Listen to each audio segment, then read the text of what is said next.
স্বাগত সুপ্রিয় দর্শকবৃন্দ, এসএস ওয়ার্ল্ডের আরও একটি নতুন ব্লগে আপনাদের সবার স্বাগত। আজকে আপনাদের দর্শন করাবো ধনেখালি থানার অন্তর্গত ভান্ডারহাটি গ্রামের বামেশ্বরী মায়ের, এই সাথে বলবো বামেশ্বরী মন্দিরের পৌরাণিক কাহিনী। আজকের ভিডিওটি খুবই ইন্টারেস্টিং হতে চলেছে, তাই স্কিপ না করে সম্পূর্ণ ভিডিওটি দেখতে থাকুন।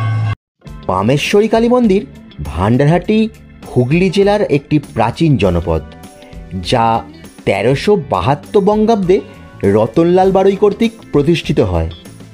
এই মন্দিরের কাছেই একটি মহা শ্মশান রয়েছে এবং এখানে একসময় নরবলি হতো বলে জনশ্রুতি আছে।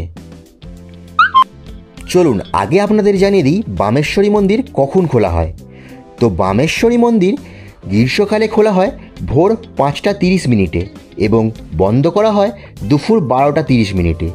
আবারও ঠিক বৈকাল 4টে 30 মিনিটে মন্দিরটি খোলা হয় এবং বন্ধ করা হয় রাত্রির 9টা 30 মিনিটে। শীতকালে 6টায় মন্দির খোলা হয় এবং বন্ধ করা হয় দুপুর 12টা 30 মিনিটে।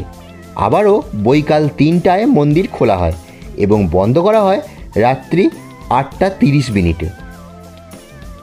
প্রত্যেক শনিবার ও মঙ্গলবার বামেশ্বরী মায়ের মন্দিরে বিশেষ পূজা অর্চনা করা হয় ঠিক সন্ধে 6টায়। তো আপনারা যারা এই মায়ের বিশেষ পূজা দেখতে চান অবশ্যই সন্ধে 6টার মধ্যে মন্দিরে চলে আসতে পারেন। প্রত্যেক মাসের কৃষ্ণা চতুর্দশীতে দিনের বেলায় চণ্ডী মাতার পুজো করা হয় ও চণ্ডীপাঠ করা হয় এবং প্রত্যেক দিন দুপুর 12টায় মায়ের নিত্য অন্নভোগ পরিবেশন করা হয়। যদি আপনারা মায়ের মন্দিরে অন্নপ্রসাদ গ্রহণ করতে চান তাহলে অবশ্যই আগে থেকে মন্দির কর্তৃপক্ষের কাছ থেকে অনুমতিপত্র গ্রহণ করতে হবে। তার জন্য আপনাকে সকাল 10টার মধ্যে এখানে নাম লেখাতে হবে। প্রত্যেক বাংলা মাসের শেষ মঙ্গলবার অথবা শনিবার রাত্রে ভোগ বিতরণ করা হয়। ভোগ গ্রহণের জন্য অনুমতিপত্র লাগবে, অবশ্যই আপনাকে মন্দির থেকে অনুমতিপত্র গ্রহণ করতে হবে। ভান্ডারহাটি বামেশ্বরী মায়ের মন্দিরে 12 মাসই বিশেষ কিছু তিথিগুলিতে মায়ের বিশেষ পূজা অর্চনা করা হয়ে থাকে। তো চলুন এবার আপনাদেরকে বলে দিই এই বিশেষ তিথিগুলি সম্পর্কে।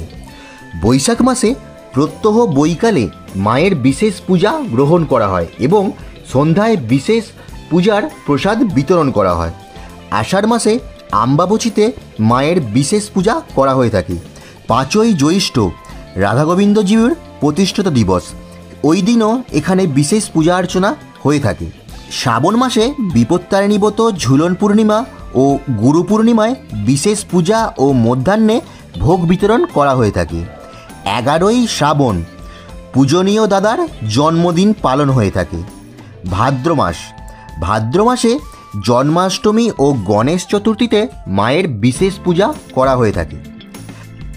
আশ্বিন মাসে দুর্গাপুজোর 4 দিন মায়ের বিশেষ পূজা করা হয়ে থাকে এবং মধ্যাহ্নে ভোগ বিতরণ করা হয়ে থাকে ও লক্ষ্মী পূজার দিনেও মায়ের বিশেষ পূজা হয়ে থাকে।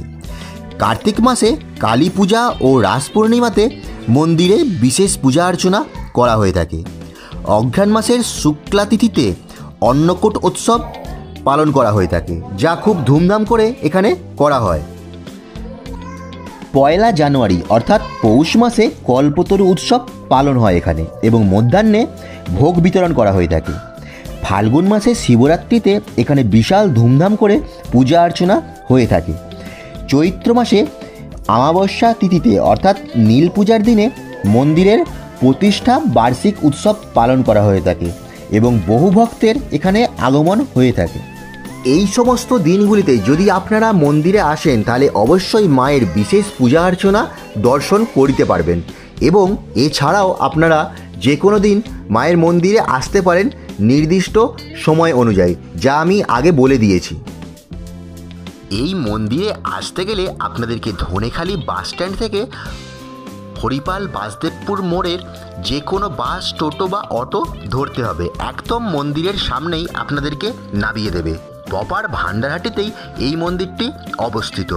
অথবা যদি আপনারা হরিপালের দিক থেকে যান তাহলে আপনাদেরকে হরিপাল বাসদেবপুর মোড় থেকে ভান্ডারহাটি রুটের যে কোনো বাস, টোটো বা অটো ধরতে হবে। একদম মন্দিরের সামনে আপনাদেরকে নামিয়ে দেবে।